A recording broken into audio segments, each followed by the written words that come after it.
पिछली बार हमने Nifty bank पे तेजी पकड़ी थी, अब उसी को राइड करते चले, यही होगा लॉजिक क्या? वो तो है ही। इसके अलावा थोड़ा सा आप फोकस करें डोमेस्टिक कंजम्पशन वाले सेक्टर्स, ठीक है। सेलेक्टिवली ऑटोज में तो खैर हमेशा, इवन फ्राइडे को भी आपने देखा होगा किस तरीके से हीरो मोटोकॉर्प में लोअर लेवल से रिकवरी आई।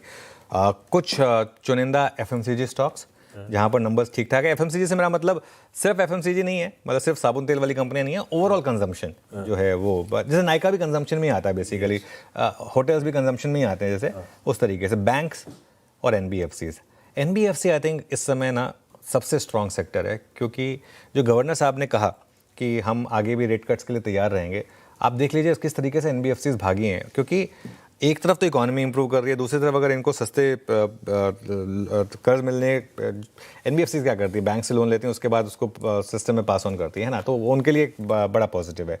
और इकोनॉमी में रिकवरी के फर्स्ट साइन दिख रहे हैं आशीष। ये जो आपका इनकम टैक्स कट था और जो जीएसटी कट था, इसका इवेंचुअल इम्पैक्ट आना था।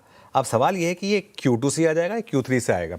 एक और चीज़ आपको ध्यान रखनी होती है, हमेशा फ्रंट बेंचर्स जो हैं वो जो पहले शुरू में अपडेट्स देते हैं, शुरू में नंबर्स आते हैं, वो अच्छे लगते हैं, उसके बाद जब बैक बेंचर्स आते हैं वो पूरा का पूरा मूड माहौल बाद में बिगाड़ते हैं। पिछले 2 क्वार्टर से ये दिक्कत रही थी।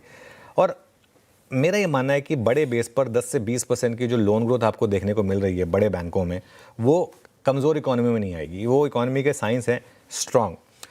दिक्कत एक है इस मार्केट की, वो है एफआई की सेलिंग, क्योंकि आप देखिए, हालांकि पिछले 3 दिनों से एफआई की कैश मार्केट की सेलिंग कम हुई है। हम जो 5-5 हज़ार करोड़ रुपए की सेलिंग के रोज़ के नंबर्स देख रहे थे, अब 3 दिन से करीब 1500 करोड़ के करीब के नंबर आ रहे हैं। फ्राइडे का नंबर भी करीब 1500 करोड़ के करीब का सेल नंबर है। लेकिन उनकी जो शॉर्टिंग है ना, वो बदस्तूर चालू है बिल्कुल, मतलब लगातार। फ्राइडे को भी मैसिव उन्होंने सेल ऑन रैली किया है, शॉर्ट्स जोड़े। कुछ देर में जब ट्रेड सेटअप में आएंगे तो डिस्कस करेंगे। खैर जो भी है, निफ्टी मजबूत है, लेकिन बैंक निफ्टी ज़्यादा मजबूत है। इंडेक्स में अभी भी आप बाय ऑन डिप्स की रणनीति रखें। अभी भी रिस्क रिवॉर्ड जो है ना वो लॉन्ग के फेवर में। मैं आपको उसका एक एग्जांपल देता हूँ। एक साइन बन रहा है कि इंटरमीडिएट बॉटम बनाया मार्केट ने।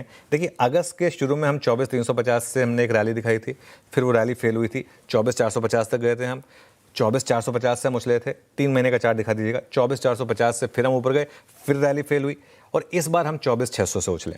तो अगर आप ये देखिए 3 महीने का चार्ट देखें, इसमें आपको 3 बॉटम दिखाई देंगे बेसिकली, और तीनों बार मतलब जो है वो पिछली बार से थोड़ा हायर से आपने रैली की शुरुआत की है।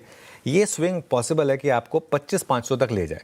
तो इन दैट केस अगर आप एक 24,700 750 का एक स्टॉप ले रहे हैं, तो करीब 150 पॉइंट की डाउन साइड और अपसाइड 600 पॉइंट की पोजिशनल ट्रेडर्स के लिए ऑलमोस्ट 4:1 के करीब का मामला बन रहा है यहाँ पर। बढ़िया है।